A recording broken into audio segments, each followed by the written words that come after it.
Then we went to Rizzoli, which had a smaller selection, but it was absolutely insanely stunning in there. And while I was there, I had my eye on a couple of books, Summer Sisters by Judy Blume. I can't remember what else I picked up, but then I came across The Ministry of Time. And this is, I think, like a sci-fi dystopian romance. There's like expats going against whatever's happening in the government, I think. And then there's like time travel, and I think the main person ends up falling for like the commander.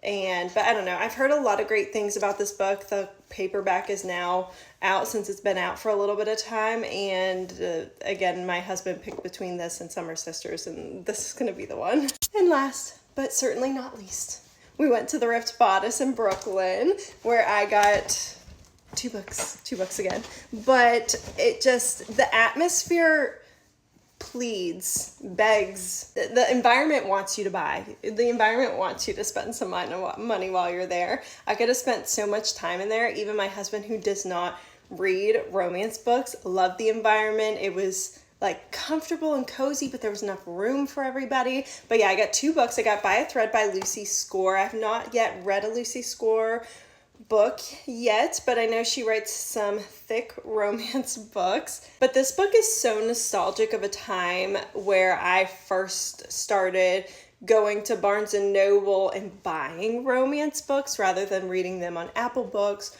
or Wattpad, or rereading the same series I had been reading over and over, the Keene Chronicles. It was really when I got into like going to the bookstore and I wasn't buying just, I used to buy a lot of literary fiction and mysteries. Mysteries and thrillers were my go-to, but then I fell into the romance drama genre, and this was a very popular book at the time, and I just remember seeing all my favorite content creators with this book.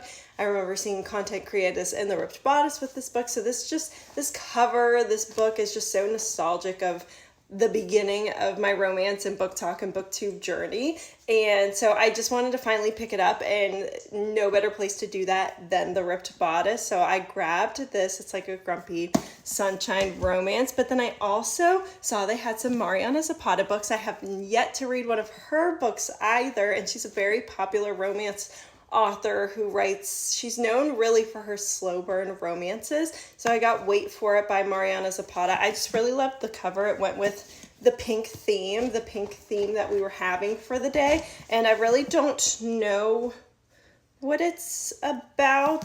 I don't think this one is a sports romance. I think Culty is a sports romance, but it's